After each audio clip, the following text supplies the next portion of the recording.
Good evening.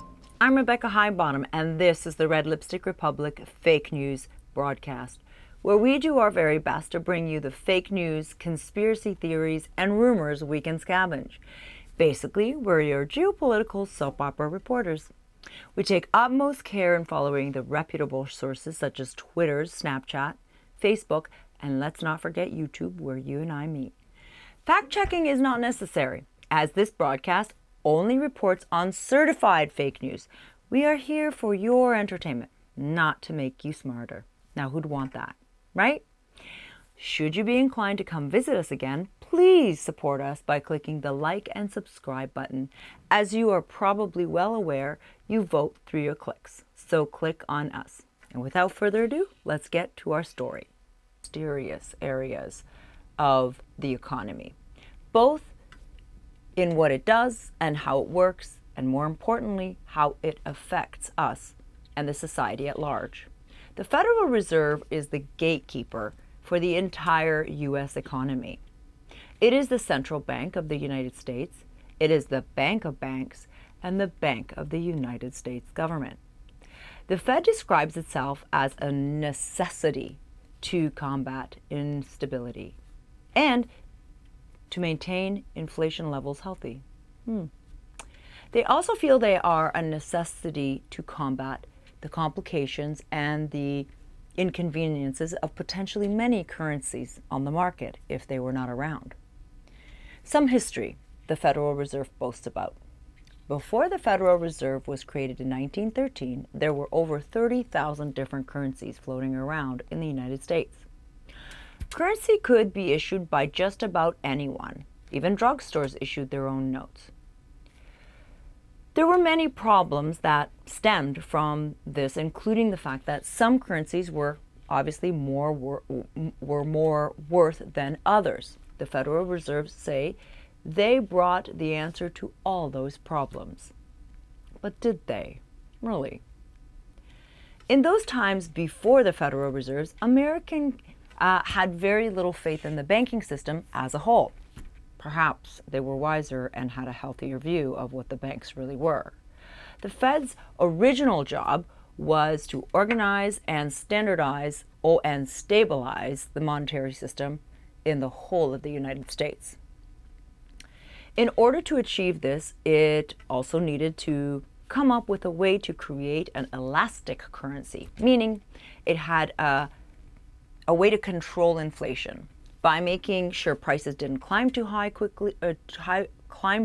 quickly, and it needed a way to increase or decrease the country's supply of currency in order to prevent inflation. As a result, it would have recessions from inflation.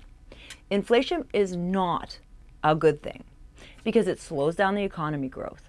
For example, when inflation is high, things cost more and people spend less as a result. When high, it tends to fluctuate quite a bit. This uncertainty makes people very weary in spending their money for fear that inflation will increase even more and that they won't be able to pay their essential bills as they come. High inflation also adds additional costs to long-term interest rates. When people don't buy things, then the supply of goods get too high. Production has to decrease and unemployment will increase as a result of this. This is what is called a recession. Conversely, when prices are stable and inflation is low, consumers make more purchases, spend more money in the general market, investments and employment generally remain high as a result, and, well, let's talk recession and the Fed. When recession hits, the Fed can then lower the rates in order to encourage the stimulation of people to borrow money and make more purchases. This generally works for the short run, but it also must be handled very carefully so that the inflation is not impacted on the long run. Moving on to Fed tasks. The Fed regulates financial institutions. It acts as the U.S. government's bank. It also is the banks of banks and is responsible for managing the entire nation's money. There are two divisions. One is the Board of Governors.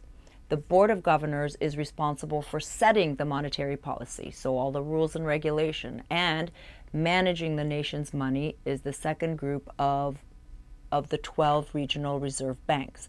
They act as the reserve division, and they carry out the policies of the and oversee of all the financial institutions that all of the policies are carried out. The reserve banks also represent the private sector. The money manager's role in the Fed has two primary goals. One is to maintain stable prices, and two is to control inflation to ensure maximum employment and production output. Side note, 2020 must have been the year that the Fed has got a failing grade on both of these goals, but I digress at least once in a broadcast. These two goals are achieved indirectly by raising and lowering short-term interest rates. Monetary policy is what they refer to as the action the Fed takes to influence financial conditions in order to achieve this goal.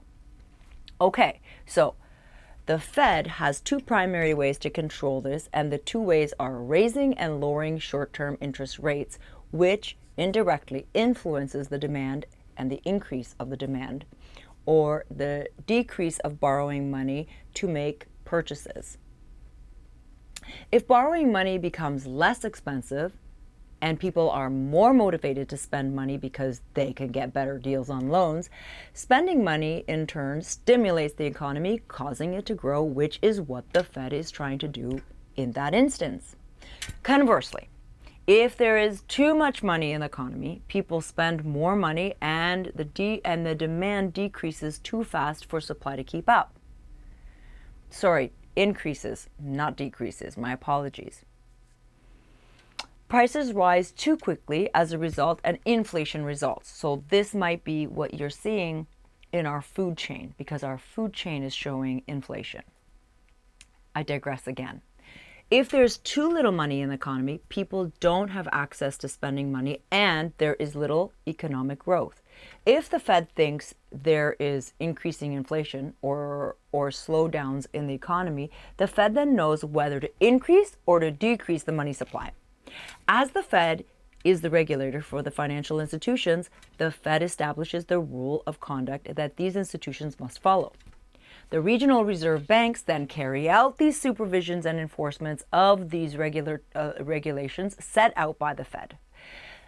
These regional banks monitor the activities of the banks within their regions and ensure that they are operating appropriately and following all the Fed rules.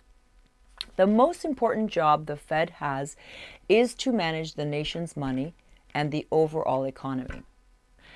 Controlling the inflation rates and maintaining employment and production aren't easy tasks. No kidding. Because this is such a large and important task, according to the mainstream media, the Fed has to have something really great up their sleeve in order to influence the economy of the entire country, especially with one that's the size of the United States. The Fed is able to affect the rate at which consumer banks and financial institutions create money for consumers through their loans that they grant and the investments they offer. They do this by influencing short-term interest rates and the amount of money in circulation at any given time. But how does this work? You may be wondering that too.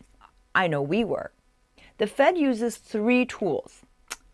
One, the reserve requirement is to combat the problem of insufficient cash reserve, meaning the inability to pay depositors. Banks now have to set aside a certain amount of cash in reserves for that purpose. The reserve balance, the reserve balance the banks must maintain is typically a percentage of their total interest-bearing and non-bearing deposits. This role of the reserve is very important because it helps to ensure that the banks will allow to have always reserves to be able to give you money when we as depositors ask for it. A side question. So what happened in 1930? I guess they didn't have this implemented. But I digress again. I think that's the third time. Required reserve amount and the amount of money a bank can lend that allows the Fed to influence the economy. If the reserve requirement is raised, then the banks have less money to loan, and this will have restricting effects on the money supply. If the reserve requirement is lowered, then banks have more money to loan. Amount of reserve money. Reserve money is to process the checks and the electronic payments through the reserve and to meet unexpected cash flows. Although the Fed has the power to do so, changing the amount of reserve cash a bank has to have can have dramatic effects on the economy. The reserve is very reluctant to use this particular tool generally. They more often rather supply the reserve's availability by buying and selling securities instead. When the Fed sells securities, it reduces the bank's supply of reserves. This makes interest rates go up. So, in short, when the Fed buys securities, it increases the bank's supply of reserves, and this makes the interest rates go down in turn. Buying and selling of these tools is called open market operations. This brings us to number 3 in the event that the bank money supply drops below the required reserve amount that is allowed to borrow either from another bank or from the reserve bank itself. The borrowing from another bank excess reserve is called the federal fund market, and the federal fund market interest rate are called fund rates. Now, another thing can happen, like a bank can borrow emergency reserve funds from a reserve bank. Then it pays an interest rate called a discount rate. The discount rate is the interest rate that the regional reserve banks charge the banks and the financial institution when they borrow funds on a short-term basis, that is. This discount rate often plays a large role in the overall monetary policy than would be expected. So, because it is a very visible announcement of changes in the Fed's monetary policy, typically higher discount rates indicate that more restrictive money policies are coming down the pipe, while a lower rate might signal a less restrictive one. The most effective tool the Fed has, the one used most often, is the buying and selling of securities on the open market. Government securities include treasury bonds, notes, and bills. Buying securities when it wants to increase the flow of money and credit, and money and credit for the credit, and selling securities when it wants to reduce the flow. Here's how it works. The Fed purchases a security from the bank and then pays the securities by adding the credit to the bank's reserve for that amount purchased. The bank has to keep a percentage of those new funds in reserve, as policy indicates, but then is able to lend the excess money to another bank in the federal fund market. This increases the amount of money in the banking system and lowers the federal fund rate. Are you following? I hope so. This ultimately stimulates the economy by increasing business and consumer spending because banks have more money to lend and interest rates are lowered. If the Fed wants to decrease the money supply, it sells securities. This deducts the purchases from the bank's reserve. This also reduces the amount of money the bank has to lend in the federal fund market and increases the federal funds rate. This slows the economy down by decreasing the amount of money banks have to loan out, increasing interest rates, and typically reducing customers and business spending. All the decisions are made by the federal open market committees. These committees have 8 meetings per year to discuss the direction the monetary policy will be moving in, unless, of course, there is an emergency meeting called in unforeseen circumstances. I think they might have had extra meetings in 2020 because there were some unforeseen circumstances. But I digress. The committee looks at many economic indicators, and the following are the indicators that they examine on a regular basis. 1. Consumer index. This indicates the change in price for the merchandise and services. These are compiled monthly.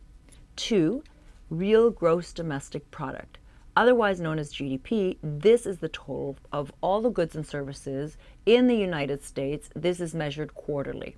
3, housing starts, reported monthly. So this is reported monthly, and this is an estimate of the number of housing units that started construction. 4, non-farm payroll, measured by the total numbers of payroll jobs that are not in farming business. This is compiled monthly as well. 5, S&P stock index. This index indicates the confidence consumers and businesses have in the economy. They indicate spending and slowing down in spending. 7, retail sales and total of merchandise sales sold by the retailers in the United States, compiled in dollar amounts and reported monthly. 8, business sales and inventories. Totals of sales and inventories for the manufacturing, wholesale, and retail sectors, also compiled monthly. This is a good indicator because it's of the growth or slowdown in the economy, because it shows the level of inventory and whether it is moving or not. 9, lightweight vehicle sales. Changes in this sector of cars can account for a large portion of the GDP. This is recorded quarterly. 10, yield on 10-year Treasury bonds. This measurement is the current market rate of U.S. Treasury bond that will mature in 10 years. This indicator is important because mortgage rates tend to follow. Finally, M2. This is the money supplied measure, and this is important because it is often a link between the supply of money and the growth of the country's GDP. The Fed studies these indicators so that it can determine the phase of the business cycle that the American economy is in at any given time. There are 4 phases in the business cycle, and they are: 1, expansion or recovery; 2, peak; 3, contraction or recession, which is where we think we are; and lastly, trough. Finally, in their documents, they want us to know that in order to remain independent from the U.S. government, the Federal Reserve totally supports itself. It generates its own income for the most part. What that means, we're not sure, from investments. Its interest comes from many sources, including 1, government securities that it acquires through open markets, as we've already discussed; 2, foreign currency investment; and lastly, 3, bank depository institution loans that the Fed makes using the discount rate. The Fed is also paid fees for services it provides, such as fund transfers, check processing, and automated clearinghouses. Any money the Fed has left over, does it ever, are sent to the U.S. Treasury. They go on by saying the structure of the Federal Reserve was carefully laid out to incorporate a strong system of checks and balances. Its decentralized status and broad range of participants eliminates the chance of any one group having too much control. Okay. They continue, these checks and balances, along with the overall structure of the Federal Reserves, make sure that partisan interests don't have too much control, and ensure that the Fed's decision represents the broader interests and needs of the entire United States. That, ladies and gentlemen, is what the mainstream wants you to know the Fed is doing. So in short, there is nothing nefarious here to see. Business is as usual. We're looking out for the interests of the average Joe and average Jane. So how is it that with all of these various checks and balances and their many different board members, how is it that they are doing what they are doing in 2020 and 2021 with the devaluation of our currency by printing to oblivion? Have they actually been doing the best thing for the average Joe of America? All we have to say is that time will have the last say on how honest the Federal Reserve System really is. I do have to confess that after sharing this with you, I feel more lost than enlightened. I hope that's not the case with you. I do hope you have more clarity than I do. Please let us know your thoughts on this representation of what the Fed is and how it works for your benefit. Perhaps if more people get interested, there would be more clarity and transparency to this very complex system. With all that said, that is all we have for you for tonight. We hope you have an enjoyable remainder of the evening. And remember, if you read the news, you're misinformed. And if you don't read the news, you're uninformed. So chew on that, and we'll see you next time. Good night.